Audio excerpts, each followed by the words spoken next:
Operation സിന്ദൂറിലൂടെ India നൽകിയ തിരിച്ചടിയിൽ നിന്ന് മുക്തരാകാതെ Pakistan. India നടത്തിയ ആക്രമണത്തിൽ കേടുപാടുകൾ സംഭവിച്ച റഹീം യാർ ഖാൻ വ്യോമതാവളം ഇതുവരെ തുറക്കാൻ പാകിസ്ഥാനായിട്ടില്ല. വ്യോമതാവളത്തിലെ ഏക റൺവേ അടച്ചിട്ടിരിക്കുന്നത് മൂന്നാം തവണയും നീട്ടിയിരിക്കുന്നു. ഇത് ഓപ്പറേഷൻ സിന്ദൂറിൽ ഇന്ത്യ വരുത്തിയ വ്യാപകമായ നാശനഷ്ടങ്ങളെ സൂചിപ്പിക്കുന്നു.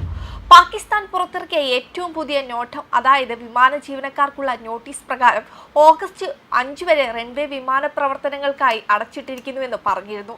ഒരു കാരണവും വ്യക്തമാക്കാതെ ജോലി പുരോഗമിക്കുന്നതിനാലാണ് അടച്ചിടൽ എന്നാണ് പരാമർശിച്ചിരുന്നത്. മെയ് 10 ഇന്ത്യ ആക്രമണം നടത്തിയ ദിവസമാണ് ആദ്യത്തെ നോട്ടം പുറപ്പെടുവിപ്പിച്ചത്. പഞ്ചാബ് പ്രവിശ്യയിലെ തന്ത്രപ്രധാനമായ വ്യോമതാവളത്തിലെ റൺവേ ഒരു ആഴ്ചത്തേക്ക് വിമാന പ്രവർത്തനങ്ങൾക്ക് ലഭ്യമല്ലെന്ന് അതിൽ പറഞ്ഞിരുന്നു. രണ്ടാമത്തെ നോട്ടം ജൂൺ 4 പുറപ്പെടുവിപ്പിച്ചു. അടച്ചിടൽ ജൂലൈ 4 വരെ നീട്ടി.